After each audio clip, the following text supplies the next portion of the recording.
Yo, how are we doing, everybody? So today I'm doing a guide on chapter 10, the Carelessness of Men. So in this battle, what we have going on here is the team is basically split into three different spots, which actually I think is the most vulnerable, like the most exposed we've had to be for any chapter, which is pretty wild from the chapter 9 video I just did yesterday. But essentially, I try to be pretty careful with this one, as it's pretty easy to die. Like starting off, like on the left side, I'm trying to make sure that I move characters forward to bait the archers, because the archers can kill my squishier teammates if I'm not too careful. On the top side, you can see I immediately move Huette over there so she can start getting blinds off, as there are two archers over there and I don't want them getting too much damage in.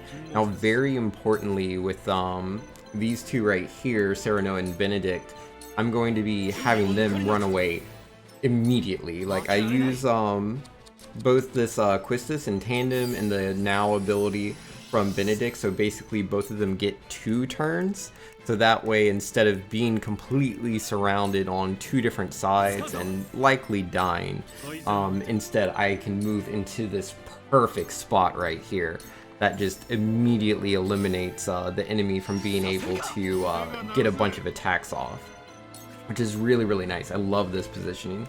And yeah, more importantly, like, cause like I put Ana up here first, but she's kind of invisible, so it was important to actually put Eridor up there to actually bait the tanks. I do try to use items to actually boost my defense.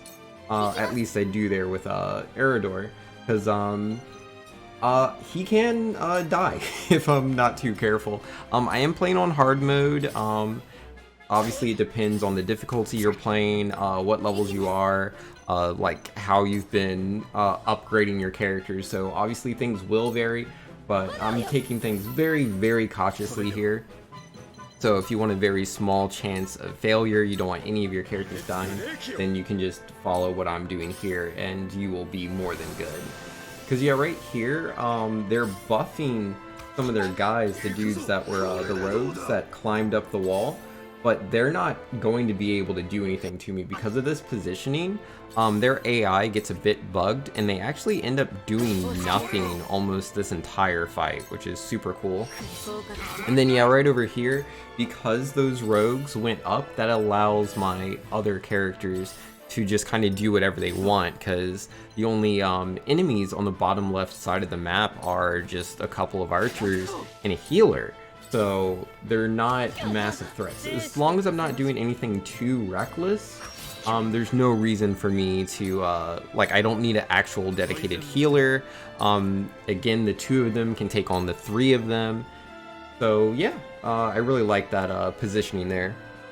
And then over here, I don't have Benedict directly behind Serenoa here, as I actually want to move Serenoa a bit back, because while that positioning was ideal, compared to where he started, if he was just 1 tile back, it'll actually be perfect.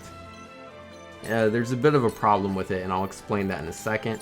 But yeah, I do actually have my second healer here. Obviously, you know, there's so many different ways, so many different compositions you can use going into this fight. I like to have my fire mage, my ice mage. I love having 2 mages, as they just deal very strong damage, and if I need to do multi-target, I can. And also just having the 2 healers is really nice. But yeah, right here, that spot, going that 1 tile back so that I'm just a little bit away from the bookshelf there, is perfect. Because before that, whereas normally, you know, because like only 1 enemy can stand in front of Serenoa, so you would think that initial spot was good. But the rogues can throw daggers, and so they can still attack me in that spot. So on hard mode with the, you know, defense and HP that I have anyways, depending on the turn order, there will be an instance where essentially 3 enemies will hit Serenoa, and even with a defensive buff, I'll die going from max HP straight to 0 from those 3 attacks. Like, this boss doesn't hit anywhere near as hard as like Avlora, and I think his name Rufus. Yeah, he does not hit as hard as those 2.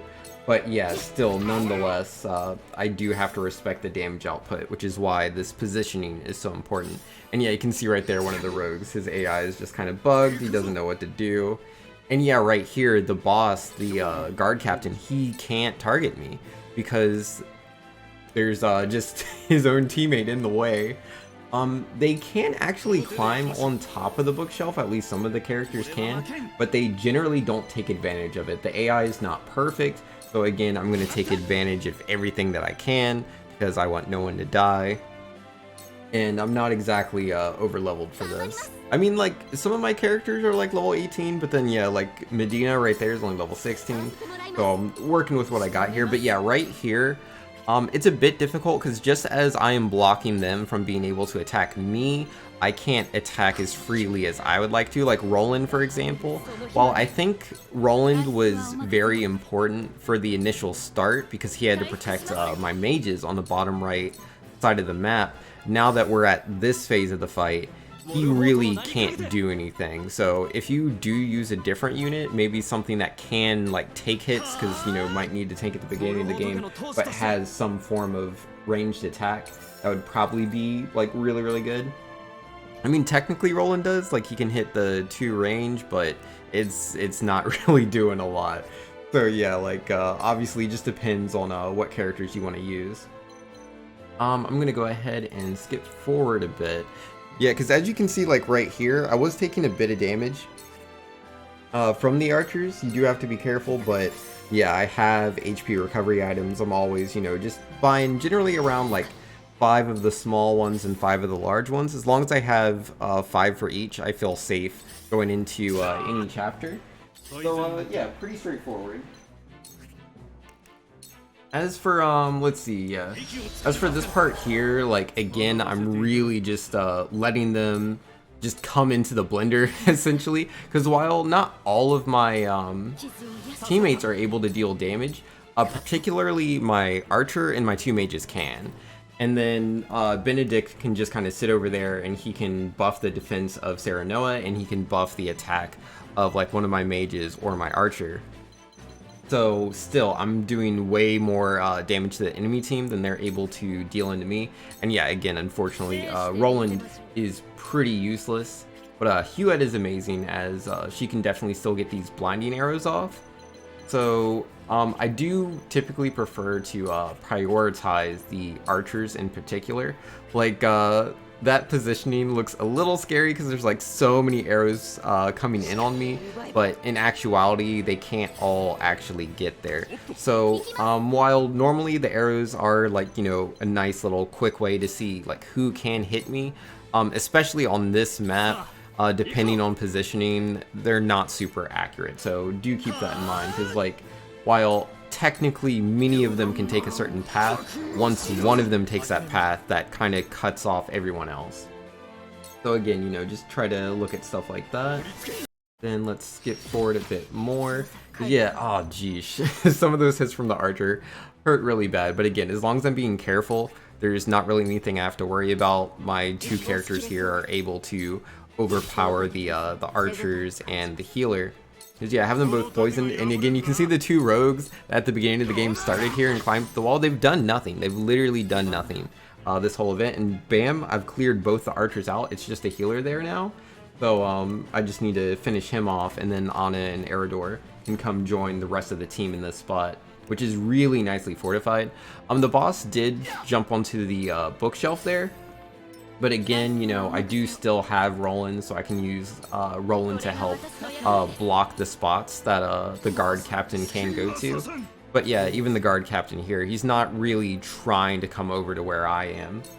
Which is kind of interesting. I guess like the AI might be a bit focused on targeting Serenoa. As, you know, obviously when the map starts, Serenoa's in a very bad spot. But if you take advantage of Benedict's abilities, that doesn't have to be an issue whatsoever. Yeah, again, skipping forward, I'm just easily killing them again because they can't come in. And then skipping forward again, like, wait, actually, I think I just killed the guard captain because, like, there's nothing he could do. I destroyed all the other, most of the other, like, blades and rogues. So he decided to come in because he was able to actually get a like clean hit in, but yeah, he just doesn't have the HP to survive everything else. And then yeah, just at this last part, I just swarm everybody in because there's just not really any enemies left alive, so I'm not really worried about dying to anything. And yeah, right here I'm finally able to start using like Benedict to actually attack. Roland was able to actually like do some stuff here. Because yeah, like this very last section was a bit rough. Right here, I can't actually target with Frederica, but I'm just gonna cast the Flame Shield anyways.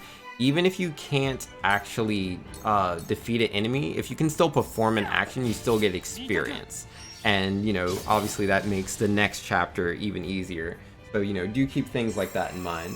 But, yeah, that is going to be my guide for chapter 10 here. If you enjoyed it, please let me know if you have any questions, if you have different strategies you used yourself. I'm also interested in that. But, yeah, that'll be me. Hopefully I'll catch y'all in the next one. Peace.